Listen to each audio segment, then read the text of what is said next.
ዛሬ ነፃ የምንወጣው እርግማን ከሚባለው ስርዓት ከእርግማን ነፃነት እንዴት ነው የምንወጣው? መጀመሪያ ስለ እርግማን ያለን ዕውቀት ትንሽ መስተካከል አለበት። ከዛ በኋላ እርግማን ሲባል ጥቅል ሐሳቡን ነው ምንፈራው ምንቃወመው። እርግማን የለብኝም ምናምን የምንለው ግን እርግማን የሚለው ሐሳብ ራሱ የመጀመሪያው አቋም ከምንድነው የሚነሳው ሚለውን በትክክል ማየት አለብን። እርግማን ዘፍጥረት 3 ላይ ነው የመጀመሪያ መገለጥ ያገኘው። በቃሉ ራሱ ሲናገር እግዚአብሔርም ረገማቸው ይላል። እግዚአብሔር ረገማቸው እና ከእባቡ ነው እርግማን የጀመረው። እግዚአብሔር እባቡን ከመርገም ይጀምራል። በሌላ አማርኛ መርገም የሚባለው ነገር የአንደኛው ሌላኛው ጉዳይ ተቃራኒ ነው።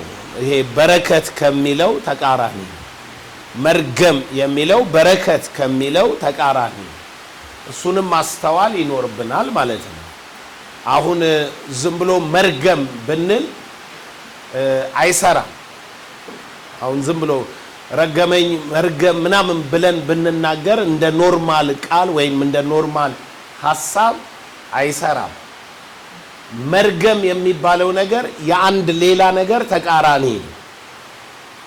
በረከት የሚባለው በረከት ደግሞ እንደምታውቁት የተፈጠርንበት የህይወት ስርዓት ነው። ስንፈጠር እግዚአብሔር ፖቴንሻሊ ሰው አድርጎ ገዢ አድርጎ ሲፈጥርህ ወይንም መልካም የሚባለውን ነገር ሲያደርግልህ የመልካምነት ኢምፓወር ማድረግ ወይንም ኃይል መስጠት መሙላት፣ መልካምነት ፍሬንድ ያፈራ መልካም የህይወት ልምምድ እንዲኖርህ በረከት ይባላል። በረከት ባለበት እርግማን የለም። እንደሱ ነው ማሰብ ያለባችሁ። ስለ በረከት ካሰባችሁ ስለ እርግማን ማሰብ አትችሉም። እርግማን ካላችሁ በረከት የሚለውን ሚስ ስታረጉ ነው። ሰው እርግማን ሊገለጥበት የሚችለው በረከትን ሚስ ካረገ ነው። ስለዚህ ኦፖዚቶች ናቸው። በአንድ ጊዜ እርግማንና በረከት በህይወታችሁ ላይ ኦፕሬት አያደርግም። ነገር ግን ወደ ውስጥ ስንገባ እርግማን በተለያየ ምክንያት ስለሚኖረው ያለ ምክንያት እርግማን በሰው ላይ አይደርስም ይላል አይደል? ምሳሌ ላይ there is a reason ከርስ ሪዝን አለው ምክንያት አለው። የመጀመሪያው በረከትን ስታውቁ በኦፖዚቱ እርግማንን ታውቃላችሁ። በኦፖዚቱ ማለት እርግማንን ካወቃችሁ በኋላ ደግሞ እርግማን በዚህ በሚሞተው ሰውነታችሁ ውስጥ ያለ ነገር እንደሆነ ከአዲስ ኪዳን የተወሰኑ ሐሳቦችንና ከዛ በኋላ በክርስቶስ ኢየሱስ በእምነት መኖር ሲጀምር ከእርግማን ትወጣና ወደ በረከት ትገባለህ። ከእርግማን ወጥተህ ነው ወደ በረከት የምትገባ። እስኪ መዝሙረ ዳዊት ላይ እንሄድና እርግማንና በረከትን መዝሙረኛው እንዴት ብሎ እንደሚጠቅሳቸው እንመልከት። መዝሙር 109 አንድ ቲያትር ነበር ኢትዮጵያ ውስጥ እርጉሙ ሐዋርያ የሚል ሐዋርያ ሆኖ ምንድነው እርጉም። እርግጥ በዚህ ዘመን ብዙ ናቸው፣ ግን እርጉሙ ሐዋርያ የሚለው እንትን መሰረት የሚያደርገው እዚህ ጥቅስ ላይ ነው። 109 የተባለው መዝሙር 109 በጥቅሉ የሚያወራው ስለ ይሁዳ ነው። ይሁዳ የሄደበትን መንገድ ነው የሚነግርህ። ቁጥር 17 እና 18ን ላንብብላችሁ። እንደዚህ ይላል፣ መርገምን ወደደ ወደ እርሱም መጣች፣ በረከትን አልመረጠም ከእርሱ ራቀች። መርገምን ወደደ ወደ እርሱ መጣች፣ በረከትን አልመረጠም፣ ከእርሱ ራቀች። ኢየሱስ ጌታ ነው። ከዛ ይቀጥልና መርገምን እንደ ልብስ ለበሳት፣ እንደ ውሃም ወደ አንጀቱ እንደ ቅባትም ወደ አጥንቱ ገባች። አያችሁ፣ እርግማን ሰው ውስጥ የሚኖር ነገር ነው። ገብቶ ላይፍክ ይሆን አጥንት ውስጥ ይገባል። የኑሮ ስታይል ይሆናል። ከዛ ስለ ፓወር ሲያወራ ቀጥሎ ያለውን ስሙ። እንደሚለብሰው ልብስ እንደምንድነው? እንደ ልብስ ነው የሚሆነው አለ። ቀጥልና ምን አለ? ሁል ጊዜ እንደሚታጠቀው ትጥቅ ይሁነው፣ ቀበቶ ይሁነዋል። ቀበቶ ኃይልን፣ ወገብን፣ ጥንካሬ ነው፣ ብርታትን ነው የሚያሳይ። እርግማን አብሮክ የሚኖር ነገር ነው ማለት ነው። እርግማን የሆነ ከውጭ ያለ በአትሞስፌር ምናምን አይደለም። አንድ የተረገመ ሰው ወደ ቢዝነስ ሲገባ አይከናወንለትም፣ አይሰራለትም። ዋይ የተረገመው እሱ ስለሆነ ኦፕሬት ማድረግ አይችልም። እንደ ልብሱ ነው፣ ተከትሎት ይሄዳል። አሜሪካን ሄዶ አይሳካለትም። ወርቅ ከመሬት የሚለቀም ሀገር ሄዶ ባዶ እጁን ሲመለስ ታገኘዋል። ምን ሆኖ ነው አትበለኝ። እርግማን እንደ ልብሱ ስለሆነ የትም ሲሄድ መገለጫው ነው። አሁን ዘላለም ምን ለብሷል? ጥቁር ሱፍ፣ ነጣ ባለ ሱሪ፣ ጥቁር ቀበቶ፣ ጥቁር ጫማ ማለት መገለጫ ነው፣ ከለር ነው፣ ማንነትህ ነው። አጥንትክ ውስጥ ይገባል አለ። እስኪ ዘፍጥረት 3 ላይ ሄዱና የመጀመሪያው ሰውዬ ሲረገም ምን ተብሎ እንደተረገመ ይዩት። እንዲህ አለ ቁጥር 17 አዳምንም አለው የሚስትህን ቃል ሰምተሃልና ከእርሱም እንዳትበላ ካዘዝኩት ዛፍ በልተሃልና ስሙ ምድር ካንተ የተነሳ የተረገመች ትሁን። ምድር አልተረገመችም፣ ካንተ የተነሳ። አብርሃምና ሎጥ በምርጫ ሎጥ የምድር ገነት የሆነችው መረጠ።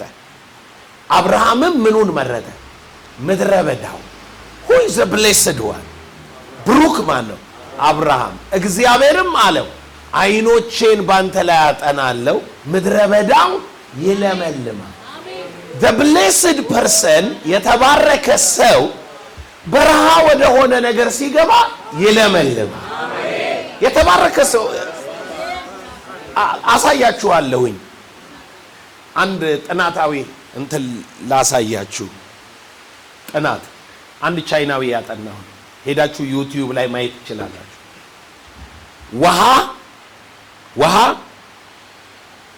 እህል፣ ሩዝ ማለት ነው።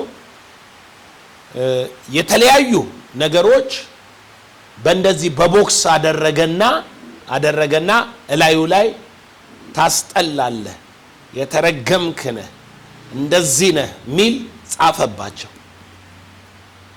ያንኑ ከአንድ ጆግ የቀዳውን ውሃ ፍቅር ነህ፣ ታምራለህ ምናምን የሚል ጻፈባቸው። ታስጠላለህ ሚል የተጻፈው በ3 ቀን በ4 ቀን ውስጥ አልጌ ያወጣ።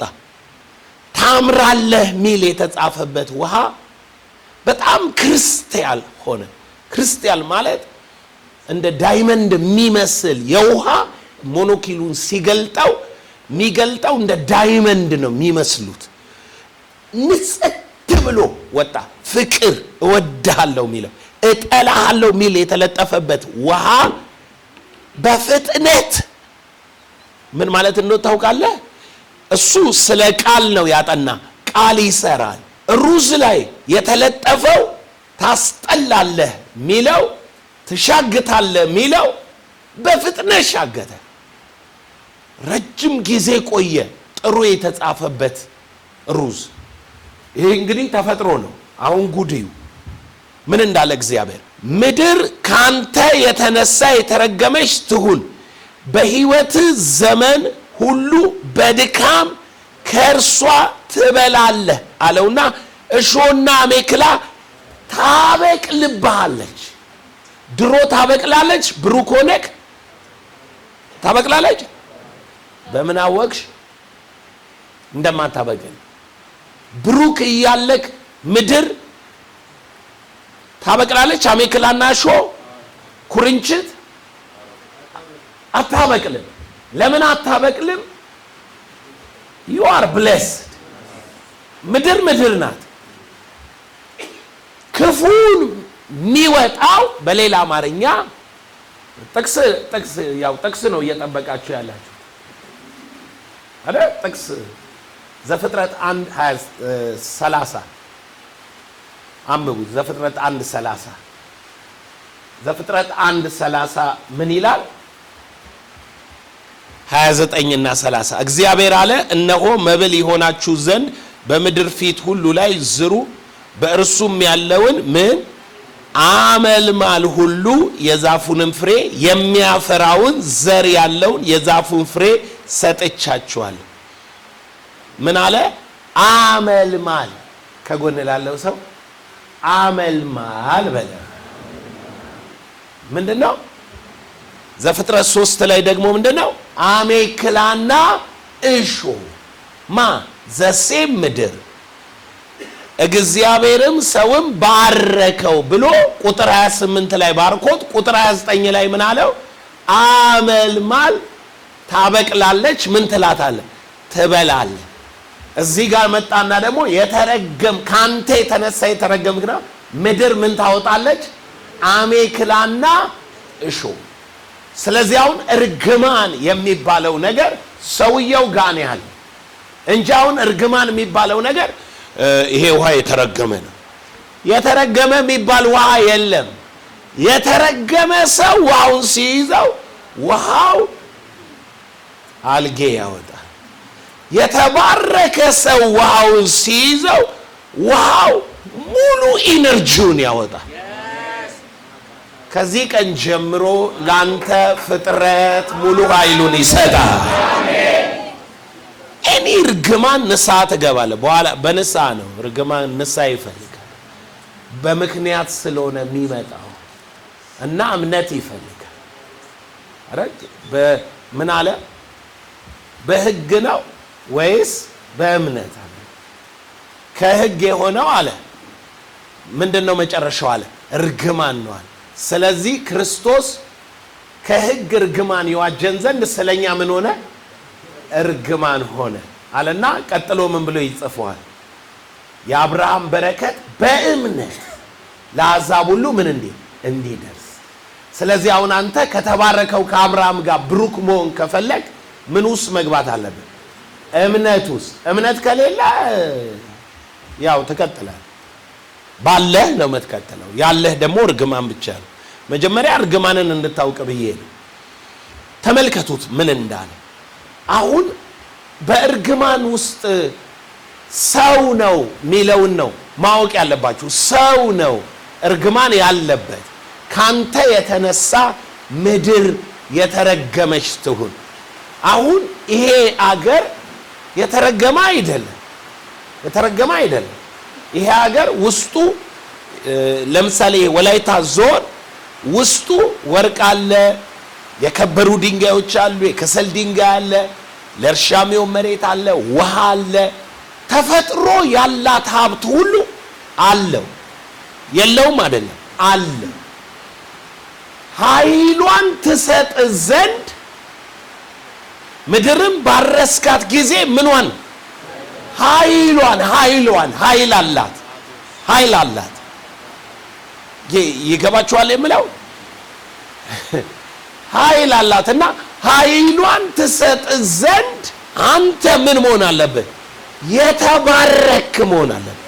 የተባረክ ይኸውላችሁ፣ ወርቅ የሚወጣባቸው ክልሎች አሉ። ወርቅ እዛ ላይ ያሉ ሰዎች እዛ ላይ ኢንቨስተር ከአዲስ አበባ ሄዶ ያንኑ አፈር ያንኑ ጭቃ በውሃ አጥቦ ቢሊየነር ይሆናል። ውሃ ከዛ ወንዝ ነው ውሃውም ያመጣው፣ ከየትም አይደለም። ይቆፍራል፣ ያመጣል፣ ያጥበዋል ጭቃውን። እነሱ በገበቴ እንድች አድርገው 2 ግራም ሲያገኙ 10 ግራም ሲያገኙ በቃን ብለው ምናቸው ነው ዝግ እነሱ ጋር ነው እንጂ ወርቁን እኮ ያ ሰውዬ መጥቶ በኢንቨስትመንት የሚያወጣው ወርቅ እነሱ ነበሩ ባለቤት ሆነው ላዩ ላይ ያለው አይቀየርም። ሰውየው ሲቀየር አፈር ውስጥ ያለው ወርቅ አይቀየርም። ነገር ግን እርጉሙ ሰው ስለሆነ ወይ ዝግ ይሆናል ወይንም ብሩህ ይሆናል። በረከት ማለት በዕብራይስጥ ቃል ባራህ የሚለው ነው። ባራህ ማለት to release by your potential and power ማለት ነው። ሪሊዝ ማለት ምን ማለት ነው? በሙሉ ኃይል ተለቀ ያለ ከልካይ ስትኖር። ለምሳሌ ይሄ 100 ብር ነው። የ100 ብር ፖቴንሻል አለ አይደለም? የ100 ብር አቅም አለ። ሪሊዝ የሚያደርገው ሰው ሄዶ ዳቦ ቤት 100 ብር ሊገዛ የሚችለውን ነገር ገዝቶ ይመጣል። ተረገመ 100 ብር ከተባለስ 100 ብር ሳጥን ውስጥ ቁጭ ብሎ ዘመኑን ይጨርሳል። ያለውን አቅም አላወጣውም ማለት ነው። መመንዘር ባለበት ነገር ምን አላለ? ብር የሆነ ነገር ለአምጪው እንዲከፈል ያስገድዳል ህግ አይደለም የሚለው። ለምሳሌ 1000 ብር ባወጣ እኮ 1000 ብር ወረቀቱ አይደለም የመግዛት አቅሙ ነው። ያንን 1000 ብር ካዝናው እስከትቼው በያስኩት ጊዜ ሁሉ ፖቴንሻል አለው፣ ግን ምን አልሆነም? ሪሊዝ አልሆነም፣ አልወጣም አቅሙ። አንተ ሰው ነህ፣ ክርስቲያን ነህ፣ እግዚአብሔር ልጅ ነህ፣ ብሩክ ነህ፣ ግን ምን ሆነሃል? ታፍነሃል። በአትክልት ልንገርህ እንዲገባ ማንጎ አሁን ጊዜው እየመጣ ነው አይደል? አሁን እያየን ነው። ማንጎ የማንጎ አንድ ፍሬ ሰጠው፣ ያው በላኸው እና ዘር አለው ማንጎ። ከዛ ጋርቤጅ ውስጥ አልከው፣ ከዛ እንደምናምን ቀረ። ወይንም ማንጎውን ያስከና አስቀመጥከው፣ አልተከልከው።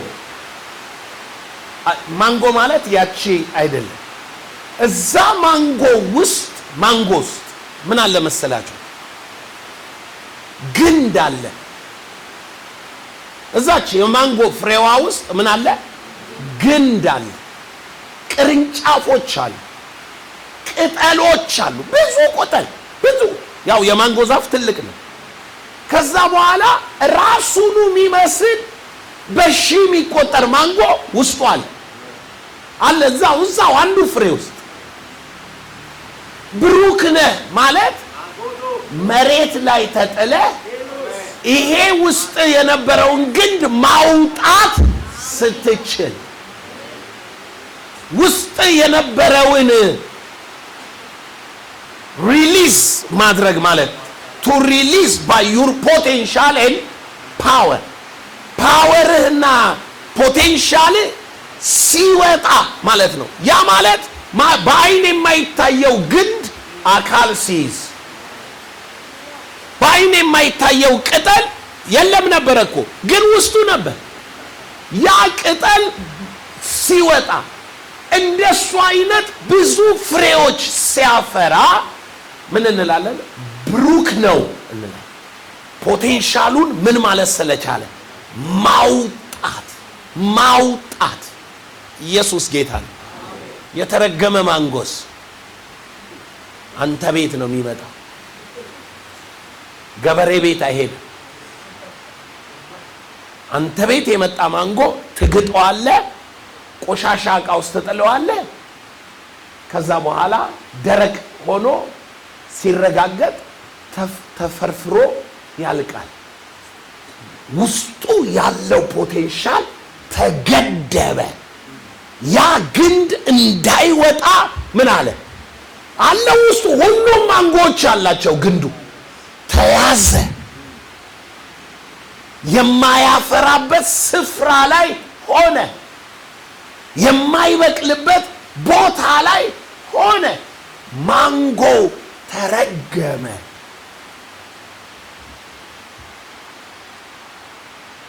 እስኪ ገደብ የለብኝም በሉ። ከልካይ የለብኝም። በመንፈስ ዓለም ላሳያችሁ። የተረገመ ማለት ለሰይጣን፣ ለበሽታ፣ ለመናፍስት አሰራር የተከፈተ ወይንም በእነሱ ቁጥጥርና ስልጣን ስር ያለ ማለት ነው። ምን ማለት ነው? እነርሱ ራይት ያላቸው ማለት ነው። ራይት ያላቸው። የተረገመ ሰው ከፊቱ አጋንንት ይሄዳል እና ምን ያደርጋል? ኬላ ነው ማለት ነው ላንተ። መልካም ወደ አንተ አልፎ እንዳይመጣ ይከላከላል።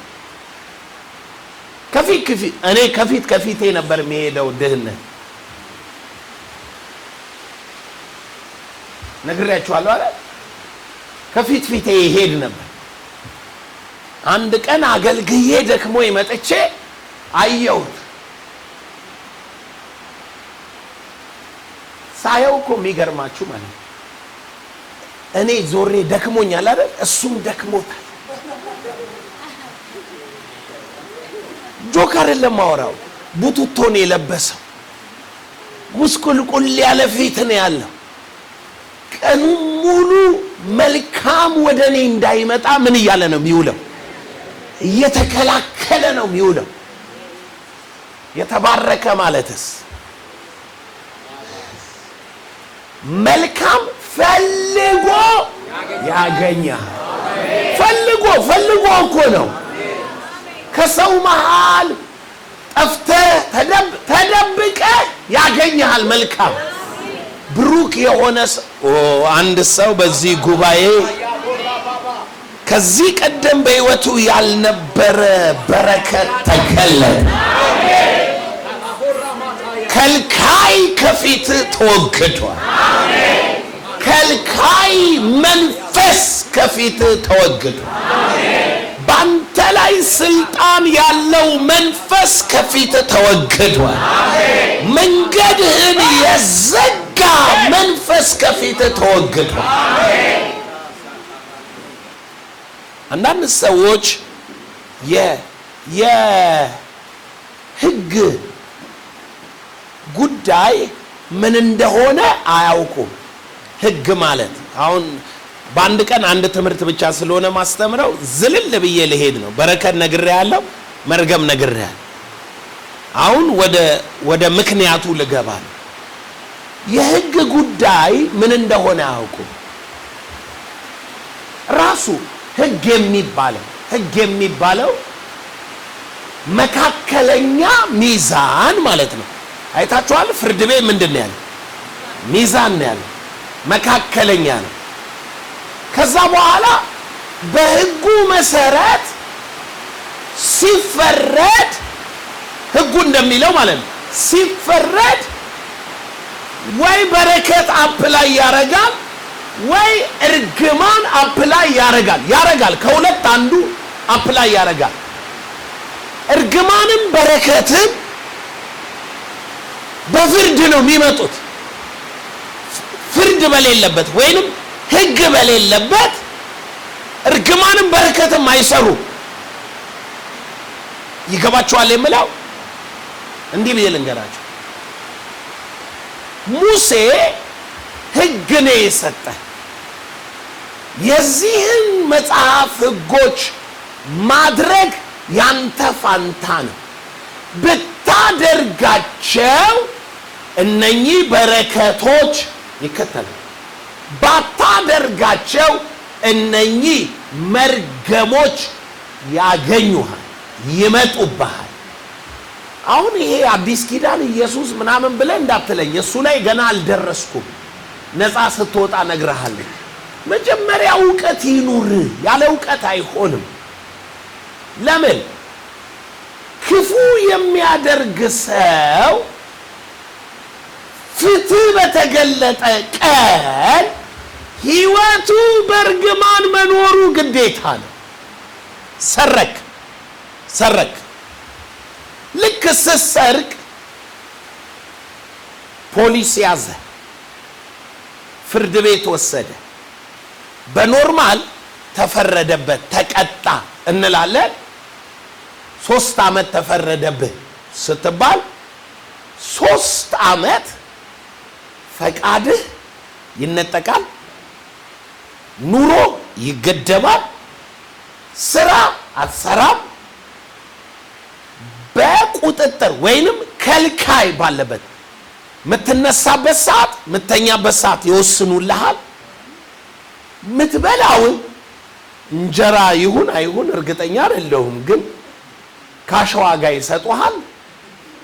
ቀጭ ጤፍ ማለት ነው።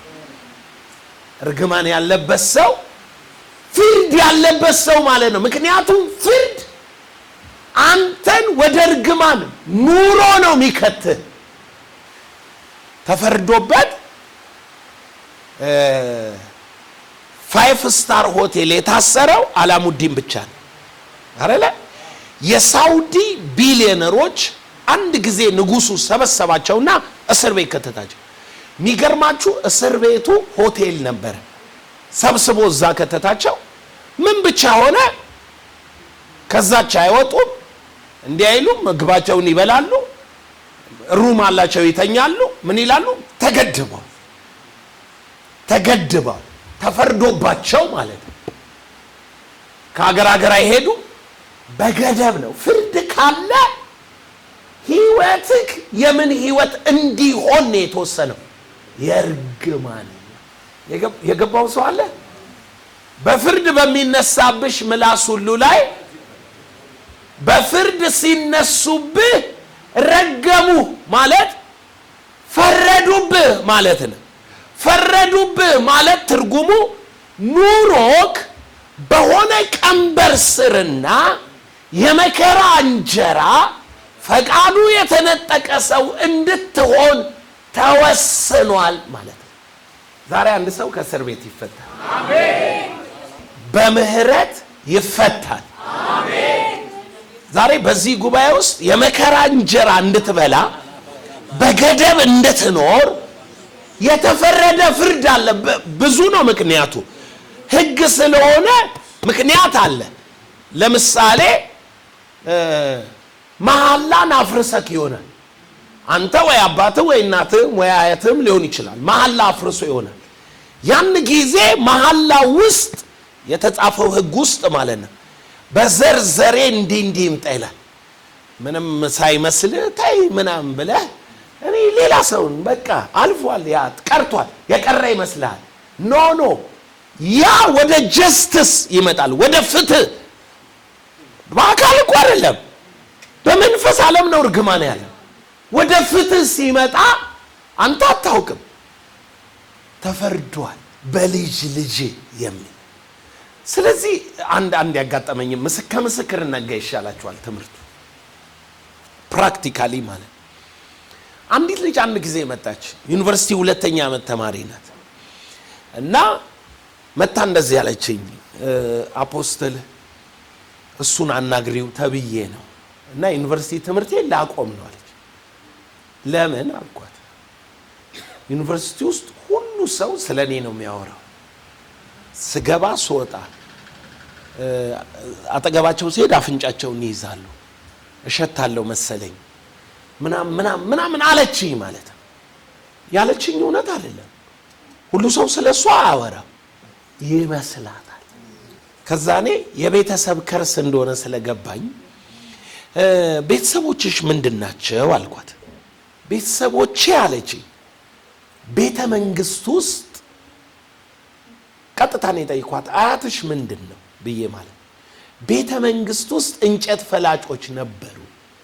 የቤተ መንግስት እንጨት የሚፈልጡ ሰዎች ነበሩ። እንጨት የሚፈልጥ ሰው እኮ አለ። ግን መጽሐፍ ቅዱስ ውስጥ እንጨት ፈላጭና ምናምን ምንድነው? ዘመኑን ሁሉ ባሪያ እንዲሆን፣ ለሌላው ተገዢ እንዲሆን። ቤተ መንግስትም ሆነ ባላባቶች ምን እንደሚያደርጉ ታውቃላችሁ? የባሮቻቸውን እድል ነው ወስደው በጥንቆላ ዘመናቸውን ዘራቸውን ሁሉ እንጨት ፈላጭ የሚያደርጓቸው። ከዛ ቤተሰብ ሰብሮ የሚወጣ ሰው የለም። አብዮቱ ነፃ ያወጣ፣ አብዮቱ ከንጉሱ ነፃ ያወጣል እንጂ ከርግማን ነፃ አወጣም። የሆነውን ልነግራችሁ እኮ ነው። ልክ እንደሱ ስትለኝ ኦኬ አልኩኝና ከቤተሰባችሁ ማን ነው ትልቅ ሰው አልኳት። አይ እኛ ቤት ማንም ትልቅ ሰው የለም። የኔ ታላቅ ወንድም አለች 2ኛ ዓመት ላይ አይምሮውን ስቶ ከዩኒቨርሲቲ ወጣ። አያችኋት? 2ኛ ዓመት ላይ ስትደርስ እሷም ክርስቲያን ናት እኮ ጀምሯታል። የጀመራት ምንድነው? ሰው ሁሉ ስለኔ ነው የሚያወራ፣ እሸታለሁ ምናምን ብላ ልታቆም ነው ትምህርቷን ማለት ነው። ስለምትሸት አይደለም፣ ሰው ስለሚያወራ አይደለም። ያ መንፈስ እርግማን በቤታቸው ቶሪቶሪ አለው። ከቤታቸው ትልቅ ሰው አይወጣም። በዘር ያልደረሱበት የክብር ከፍታ ትደርሳለህ። እኔ ፈርድልሃለሁ፣ አባት ቀይረሃል። የተባረከ ተስፋ በልብህ አለ። ከዘር ያልተደረሰ ክብር ላይ ትደርሳለህ። ያልተረገጠ ከፍታ ትረግጣለህ። ያልተደረሰ ከፍታ ትደርሳለህ። እኔ እንደ መንፈሳዊ አባት ነው እችን 5 ቀን ማስተምር። የእውነቴን ነው የምነግርህ፣ ለነጻነት ነው። አባት ቀይረህ ትሄዳለህ። በእናት በአባት በአት የገባ እርግማን አንተ ላይ አይሰራም።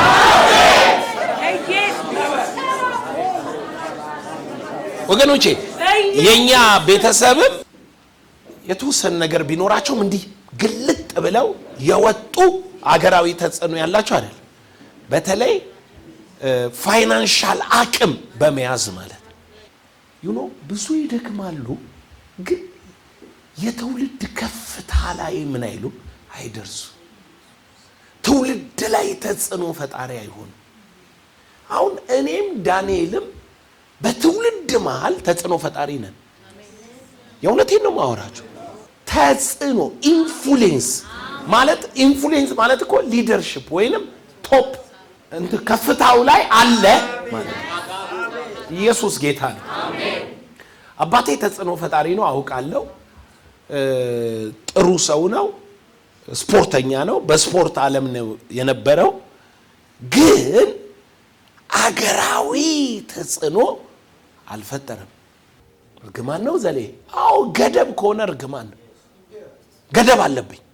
የምን ገደብ? የቋንቋ እንዲህ በአማርኛ ማውራትም በእንግሊዘኛ አውርቼ ቢሆን አፍሪካ ይከተለኝ ነበር። የእውነቴን ነው ማውራት። ገደብ አለ። እነኝን እየሰበርክ ነው የምትሄደው። የኮሚኒኬሽን የምናምን ይኸውልህ፣ በረከትም ምክንያት አለው፣ መርገምም ምን አለው? ምክንያት አለው። ያለ ምክንያት መርገም የለም። ልክ ምክንያቱ ፍርድ ሲሆን የእርግማን ኑሮ ትኖራለህ። ራሔል ታውቋታላችሁ፣ የያዕቆብ ባለቤት ትንሿ ማለት ነው። የአባቷን ጣዖት ሰርቃ ወጣችና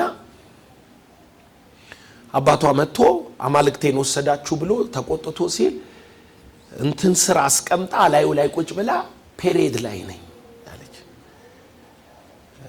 ደም የፈሰሰኝ ነው፣ ስለዚህ መነሳት አልችልም። አማልክት ናቸው ከስር ያሉት። ያዕቆብ ተራገመ። ያንተን ነገር የወሰደ በእኛ መሃል ቢኖር ምን ይበላል? ይሙት። ጆክ አይደለም እኮ ተራገመ ያዕቆብ። የሚቀጥለው ቀን ምን ሆነ? ራሔል ቀኗ ደርሶ ልትወልድ እያማጠች ቢንያም ተወለደ። ቢንያር አለችው፣ የጣር ልጅ። እየወለደችው ሞተች። የሞተችው ስለወለደች አይደለም፣ ዮሴፍን ወልዳለች እኮ። but there is a word በአንድ ነገር ስር እንድትገባ ያስገድዳል። ፍርድ በረከትስ ሲሆን በረከት ደግሞ ኑሮህን ተጠቃሚ ያደርጓል። ልክ ሲፈረድ ለምሳሌ የ1 ሚሊዮን ብር ክስ አለብሽ፣ ተፈረደብሽ። 1 ሚሊዮን ዕዳ አለብሽ፣ ተፈረደልሽ። 1 ሚሊዮን ጌን ታረጊያለሽ። የገባው ሰው አለ። ከፍርድ ቀጥሎ ነው በረከትም ምንም የሚመጡት እርግማንም የሚመጡት። እናንተ ህይወት ውስጥ ብዙ ምክንያቶች አሉ፣ ብዙ ምክንያቶች፣ በጣም ብዙ። አንዳንድ ጊዜ ትራገማላችሁ፣ እናንተ ራሳችሁ ትፈርዳላችሁ። በምትሰፍሩበት ቁና ይሰፈርላችኋል፣ በምትፈርዱበት ምን ይላል? ይፈረድባችኋል። ኢየሱስ ነው ያለ።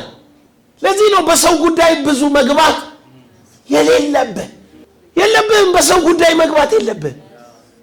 በሰው ትዳር፣ በሰው ኑሮ፣ በሰው ስኬት፣ በሰው መልካም ነገር ላይ መዝራት የለብህም። ክፉን መዝራት የለብህም። ሰው እንዲታመም ማድረግ የለብህም። ለምን? ባክፋየር ያደርጋል፣ ይመለሳል። ቅናተኛ ሰው፣ ምቀኛ ሰው፣ ተንኮለኛ ሰው አፈራ፣ ኑሮው የስቃይ ይሆናል። ቅን ሰው የዋህ ምድርን ምን ይላል? የዋህ ቅንነት ፖቴንሻሊ ኃይሉ ሪሊዝ ያደርጋል። የዋህነት ኃይል መልቀቅ ነው። ቅናትስ ወደ ውስጥ እኔ ማለት ነው። ልንገራችሁ፣ ሰይጣን ከሰማይ ሲጣል ምን ያለ ሆነ? የተረገም ካላለው ከዛ የሰይጣን ኑሮ የምን ሆነ? የጨለማ፣ የስቃይ፣ የመከራ ፍርድ የሚጠብቅ። አሁን እርግማን ብለህ በአፍ ዝም ብለህ የምታወራው ስላልሆነ ኑሮክ ላይ ነው የሚገለጠው። ዘላለም ፍሪደም አለ ወይ? እድል አለ ወይ? አሁን እሷን አይደል መጽሐፍ የሚለው። ኢየሱስ ገላትያ መጽሐፍ ምዕራፍ 3 ላይ ለምንድን ነው የተረገመ የሆነው? ለምንድን ነው ኢየሱስ የተፈረደበት? ምን አለ? ሕግም ከእምነት አይደለም አለና ነገር ግን የሚያደርገው ይኖርበታል ተብሏልና በእንጨት የሚሰቀል ሁሉ የተረገመ ነው ተብሎ ተጽፏል። በእንጨት የሚሰቀል ምንድነው? የተረገመ ነው። ይሄ የእንጨት መሰቀል በእግዚአብሔርም በሰውም ፊት ነው የሚያስረግም። ለምሳሌ ልብስህ ይነጠቃል፣ ትገረፋለህ፣ የተረገምክ ነህ። ግን በእግዚአብሔር ፊት በነፍስህ የተረገምክ አይደለም። ልብስህ ተነጥቆ ተገርፈ፣ ንብረትህ ተወስዶ ብዙ ነገሮች ሆነውብህ እሱ አይደል። ልክ እንጨት ላይ ስትሰቀል ግን በእግዚአብሔርም በሰውም ፊት የተረገምክ ነህ። አሁን ጌታ ኢየሱስ ስለ ሕዝቤ ኃጢአት፣ ስለ ሕዝቤ ኃጢአት ማለት ኃጢአት ካለ ምን አለ? ፍርድ አለ። ፍርድ ካለ ምን አለ? የርግማን ኑሮ አለ። ምክንያቱም ኃጢአት አለ። ኃጢአት ምን አለው? ፍርድ አለበት።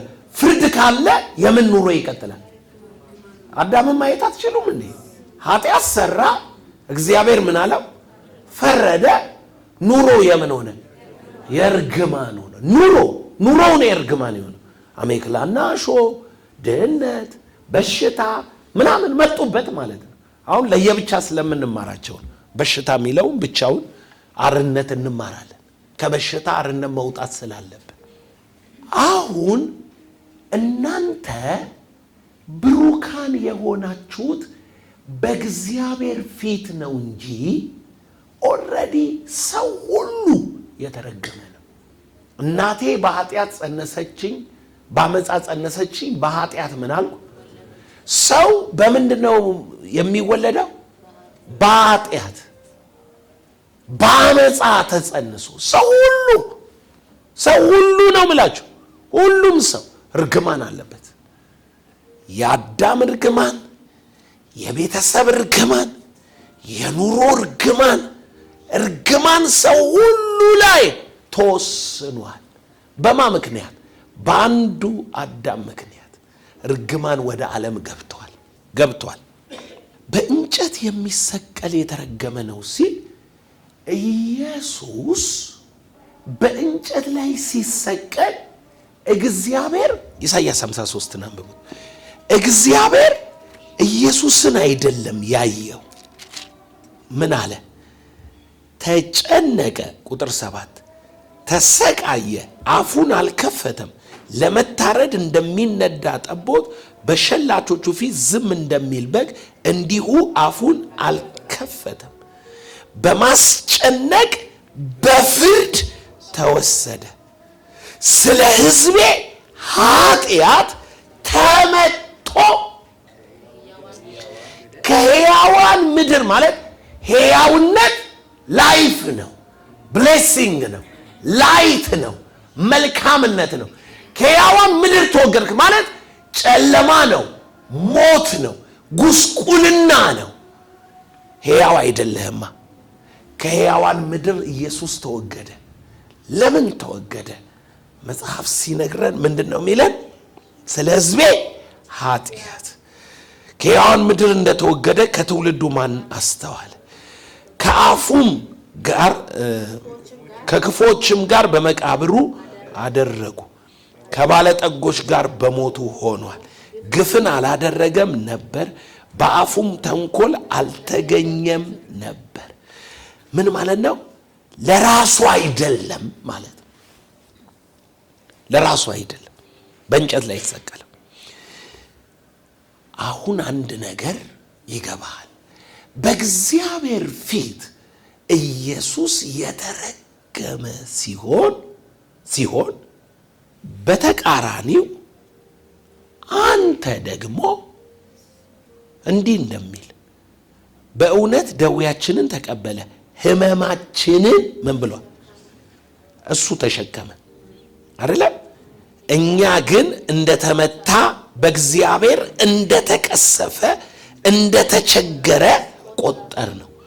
እርሱ ግን ስለ መተላለፋችን ቆሰለ፣ ስለ በደላችን ደቀቀ፣ የደህንነታችን ተግሣጽ በሱ ላይ ነበረ አለና በእርሱ ቁስል እኛ ተፈወስን። አሁን ኤክስቼንጅ ይባላል።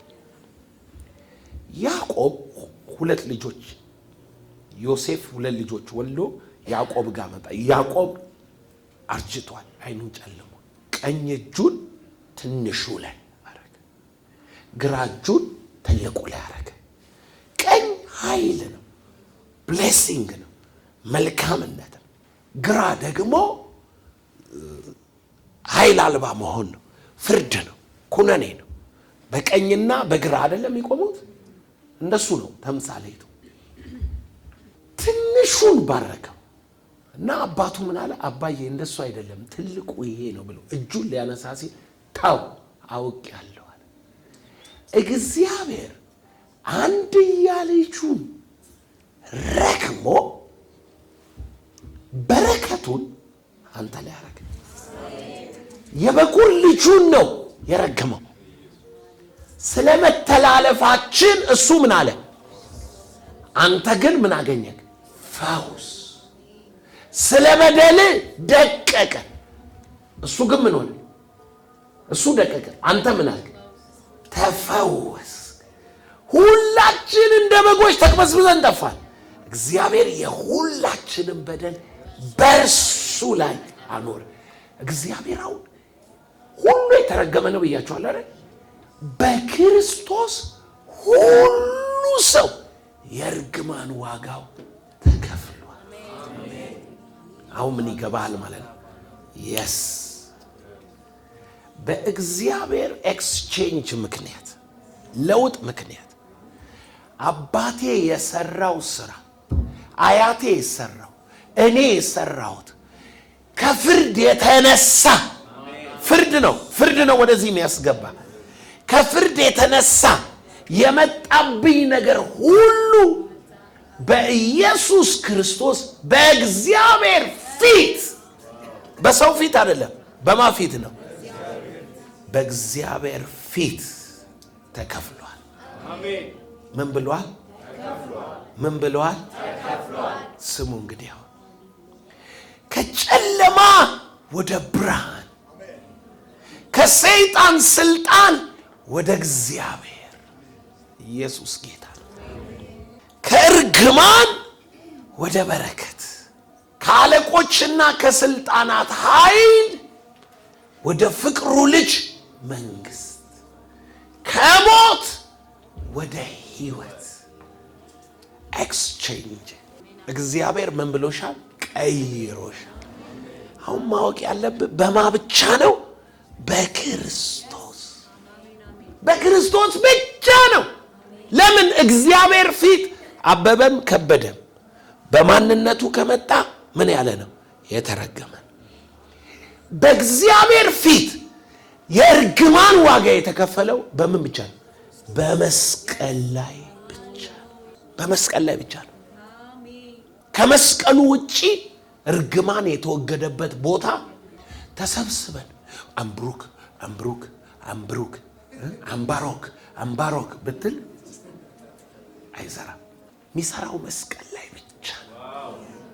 በእንጨት የሚሰቀል ምን ያለ ነው? የተረገመ ነው ተብሎ ተጽፏል። እርግማን አይሁዶችን ልንገራቸው። የሙሴን ሕግ ባነበቡ ጊዜ ሁሉ ያ መጋረጃ ሳይወሰድ እስከ ዛሬ ይኖራል አለ አይደለም? ያ መጋረጃ ሳይወሰድ። ስለዚህ አሁን ሰዎች በሕጉ ትሪት ሲደረጉ ለምንድን ነው መጽሐፉ ገብቷቸው ተገፎላቸው በብርሃን የማይመላለሱ? ጳውሎስ ምን አለ? በክርስቶስ ብቻ የተሻረ ነው። በማ ብቻ ነው? በክርስቶስ ብቻ። ከዛስ ይሄ ሰውዬ ወደ ክርስቶስ ምን ሲል ዘወር ሲል ከዛ ደቂቃ ጀምሮ መንፈስ ከሚሆን ጌታ እንደሚደረግ ከክብር ይለወጣል። ምን ለመምሰል? አባቱን አይደለም፣ አዳምን አይደለም። ማንን ለመምሰል ነው የሚለወጠው? የልጁን መልክ። እኔ ከዚህ በኋላ ድሃ መሆን አልችልም። በሽተኛ ኑሮ መኖር አልችልም። በሽታ ይመጣል ይሄዳል። ነገሮች የሚያስፈልጉኝ ቦታ አለ፣ እሞላለሁ፣ አወጣለሁ፣ ሰራለሁ፣ እገባለሁ፣ እወጣለሁ፣ እየጨመርኩ እሄዳለሁ፣ አፈራለሁ። ፖቴንሻሌ አይገደብም። የአባቴን ልክ አይደለውም፣ የአያቴን ልክ አይደለውም። ራእይ ስላለኝ ከጎን ላለው ሰው ውስጤ ሌላ መለኮታዊ ዘር ገብቷል በለ። ይሄ ዘር እስከሚሄድበት ይሄዳለሁ በለ። በዚህ ዘር የተወሰነልኝን ነው ምገልጠው በለ። ይኸውልህ አንድ ነገር ይግባችሁ። ዝም ብለህ ከኖርክ ራእይ ከሌለ ወይንም ጌታ በእኔ ይሄ ነው እንዲህ ነው የሚል ሐሳብ ከሌለ የሆንከውን ብቻ ነው የምትሆነው። የሆንከውን ብቻ ከሆንክ ደግሞ እርጉም ነህ፣ የትም አትደርስም። እነኚህ ሀብታም ሰዎች ያፈሩ እንዳይመስል ነፍሳቸውን ሸጠው ሰውነታቸውን ሸጠው ሁሉ ነገር ኤክስቼንጅ አለ፣ ሰጥቶ የሚመልሱት ማለት አለ። በመናፍስት ዓለም ተሳካላቸው ምናምን ስትል የሸጡት ሌላ ትልቅ ነገር አለ ማያውቁት። ይገባችኋል የምለው ፖቴንሻላቸው አይደለም የሚወጣው፣ ውስጣቸው የገባው ዘር አይደለም የሚወጣው። ይሄንኑ የተረገመ ሰው ለማስመሰል ነው የሚሄዱት። ወድቀ ብትሰግድልኝ አይደለም ያለው፣ ብርና ወርቅ እሰጥሃለሁ፣ ግን ብትሰግድልኝ የሆነ ነገር ካንተ ፈልጓል። ቴክ ኤንድ ጊቭ ነው። ኢየሱስ ግን የጸጋ ስጦታ ነው። ምንድነው ኢየሱስ? የጸጋ ማለት ካንተ ሁኔታ ያልጀመረ የእግዚአብሔር ምን ስጦታ ነው። እግዚአብሔር በነፃ ነው የሰጠ፣ ግሬስ ነው የሰጠ። ምዕራፍ 4 ገላትያ ምዕራፍ 3 ላይ ያወራ መጣና ምዕራፍ 4 ላይ ምን አለ? ቁጥር 1 ላይ ነገር ግን እላለሁ ወራሹ ሕፃን ሆኖ ባለበት ዘመን ሁሉ ምንም የሁሉ ጌታ ቢሆን ከቶ ከባሪያ አይለይ። ምን ባለበት ዘመን? ሕፃን ባለበት ዘመን። ሕፃን ከሆንክ ከባሪያ አትለይም። ባሪያ ማለት ማን ነው? ማይወርስ። ምዕራፍ 4 ታሪኩን ዝም ብላችሁ እየቀጠላችሁ ስትሄዱ እንደ ሕጉ የሆነውን ባርነት ብሎ ይጠራዋል። የአጋር ልጅ ይለዋል። እንደ ተስፋ ቃል የሆነውን ወራሹ ይለዋል። አይደለም? መጨረሻ ላይ መጥቶ ጳውሎስ የባሪያይቱ ልጅ ከጨዋይቱ ልጅ ጋር ምን አይልም? አይወርስም። ስለዚህ ከባሪያ በምን አይለይም ማለት ምን ማለት መሰላችሁ? ቦርናጌን አርጋችሁ ሕፃን በሆናችሁበት ዘመን ሁሉ ከአሕዛብ በምንም አትለዩ። ለምን? ህይወታችሁ ስጋዊ ነው። በመንፈስ አይደለም የምትመላለሱት፣ በእምነት አይደለም የምትኖሩት። ቦርናጌን አርጋችኋል እንጂ የመንፈስ ልምምድ ተስፋ የላችሁ። በምን አወቅ ዘላለም? ቆሮንቶስን አንብቤ ነው። አንደኛ ቆሮንቶስ 3 ቁጥር 1 እኔ ወንድሞች ሆይ የሥጋ እንደመሆናችሁ በክርስቶስም ሕፃናት እንደመሆናችሁ እንጂ መንፈሳዊ እንደመሆናችሁ ልናገራችሁ አልቻልኩም። በክርስቶስ ምንድናችሁ? ሕፃናት። ሁለተኛ ቆሮንቶስ ምዕራፍ 3 ቁጥር ምዕራፍ 4 ቁጥር 13 አመንኩ ስለዚህ ተናገርኩ የሚለውን ቃል ታውቃላችሁ? ምን ማለት ነው? እምነት ወደ መገለጥ ሲመጣ ማለት ነው። አመንኩ ስለዚህ ምን አልኩ? እምነት ወደ መገለጥ ሲመጣ። እቺን ቃል ሄጄ ዲክሽነሪ ላይ አየኋት። ሕፃን ማለት ምን ማለት ነው? በመንፈሳዊ ዓለም ሕፃን ማለት yet not to speak ማለት ነው። ጳውሎስ ልናገራችሁ አልቻልኩም። መንፈሳዊ ነገርን ከመንፈሳዊ ነገር ጋር አስተያይቶ መናገር አልቻለም። ዋይ? ምክንያቱም እነኚህ ገና መንፈሳዊ ነገር አይገባቸውም። ምኖች ናቸው? ሕፃናት ናቸው። ሌላ ቦታ ሄዳችሁ ሕፃንም ማጥናት ትችላላችሁ። ኤፌሶን ላይ ያሉ፣ ዕብራውያን ላይ ያሉ፣ ወተት እየተጋቱ ያሉ አይደለም ከጊዜው የተነሳሰብ። አሁን ግን ሕፃናት የሆናችሁ ይልና 40 ዓመት ቸርች ውስጥ ቆይተው ምንድን ናቸው? ሕፃን ናቸው። ምን አያውቁም? መንፈሳዊ ነገር አያውቁም። መንፈሳዊ ነገር የማያውቅ ሰው ደግሞ ማን ነው? ዶክተር ነው። በቴዎሎጂ ዶክተር ነው። በጣም አይምሮው ይሰራል። ባይምሮ ጌታ ባይምሮ እንደሆነ አውቆ ይላል። ከመንግስቱ ሩቅ፣ መንግስቱ ውስጥ የለበትም፣ ግን ከመንግስቱ ሩቅ አይደለም። ሕፃናትን በምን እንደምታውቁ አንድ ልንገራችሁ። yet not to speak ይላል ጳውሎስ። ምን አለ? ወተትን ጋትኳችሁ ገና ጠንካራ ምግብ አትችሉምና አለና ቀጥሎ ምን አለ? ሕፃንነትን የጣለ ጠንካራ ምግብ የሚበላ የጽድቅ ቃል የሚያውቅ ነው ይላል። የምን ቃል ላይ ስደርስ ነው? የጽድቅ ቃል ላይ። የጽድቅ ቃል ምንድነው? የእምነት ቃል። እዚህ መተው ስልጠና ይሰጧችሁ ነበር አይደል? እዚህ ከተማ ስልጠና ነበር፣ ወጣቶች ምናምን ሰብስበው ከዛ በኋላ እምነት እያሉ የሚናገሩ ትናንሽ አማልክት ነን የሚሉ ምናምን እያሉ ነው ሲሳደቡ የነበረው። ሕፃናት ስለሆኑ ነው። ጆክ አይደለም ማውራችሁ። ሕፃን የምን ቃል አያውቁም። አመንኩ ስለዚህ ተናገርኩ ማለት አይችሉም። የጽድቅ ቃል ላይ የደረሰ ሰው የአፉ ቃል እንደሚሰራ ያውቃል። የእምነት ቃል ይናገራል፣ ይፈርዳል፣ ይነቅላል፣ ይተክላል። ምኑ ነው ኃይል ያለው? ቃሉ ነው።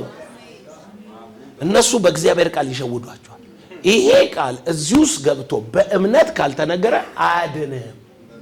መጽሐፍ ሲናገር የምንሰብከው የእምነት ቃል ነው፣ በልባችሁም በአፋችሁም ሆኖ ቀርቧል አለና ሰው በልቡ አምኖ ይጸድቃል፣ በአፉ መስክሮ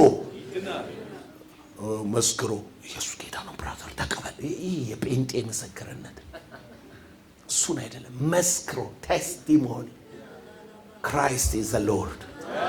ኢየሱስ ምንድነው? ጌታ። ሞቶ ከሙታን ምን ብሏል? ተነስቷል። ሁሉ ከእግሩ በታች ይገዛል።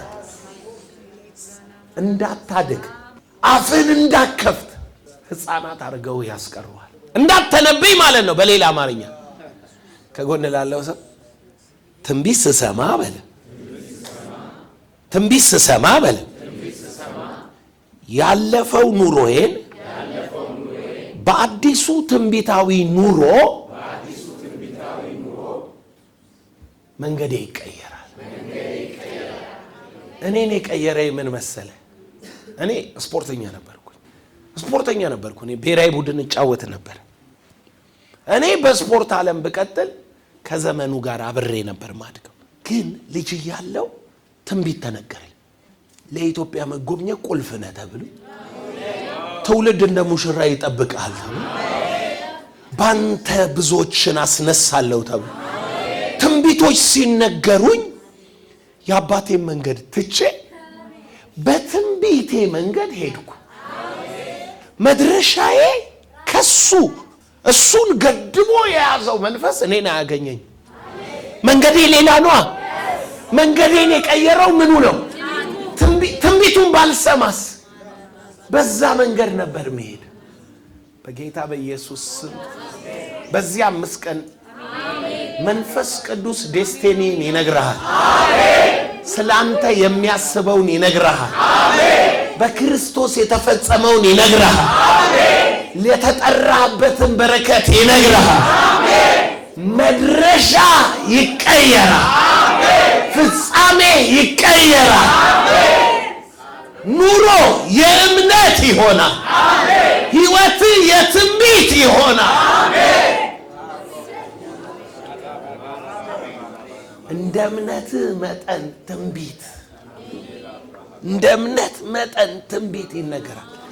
ሕይወት እምነት ይሆናል እንጂ እንደ አቅምህ አይሆንም። እንግዲህ ስሙ፣ ያ አብርሃም እርግማን ማይሰራበት ገላትያ 3 ላይ እንዲህ ብሎ ተናገረ። እንዲሁ አብርሃም በእግዚአብሔር አመነ፣ ጽድቅ ሆኖ ተቆጠረለት። አመነ፣ ተቆጠረለት። እምነት ነው ከርግማን የሚያወጣ። ሰው ሁሉ የተረገመ ነው ብያለሁ። ምንድን ነው የሚያወጣ? እምነት። እምነትህ ከምንድን ነው የሚመጣው? ከመስቀሉ። ከመስቀሉ በስተቀር እርግማን የተወገደበት ቦታ የለም፣ የትም የለም። ማንም ሰው ከምንም አይነት ፍርድና ኩነኔ ያመልጥ ዘንድ መስቀሉ ያስፈልገዋል። ከመስቀሉ በስተቀር በምንም ሁኔታ ማንም ሰው ከእርግማን ውጪ መሆን አይችልም። ራሱ ሴጣን የተረገመ ነው። የተረገምክ ነህ አላለውም እግዚአብሔር? ከእርግማን ነው ሴጣን ራሱ ይጫው። ኑሮ ራሱ ሴጣን የተረገመ ነው። በሱ ፕሬዘንስ ስለምትኖር ነው እርግማን ያለብን። ብቸኛ ወደ እግዚአብሔር የሚያስገባ መስቀሉን። ምክንያቱም በእግዚአብሔር ፊት የእርግማን ዋጋ የተከፈለው በመስቀል ላይ ብቻ ነው። ሌላ ቦታ አልተከፈለም። አንተ ልክ መስቀሉን ማመን ስትጀምር በመስቀሉ እምነት ውስጥ ርግማን የለም።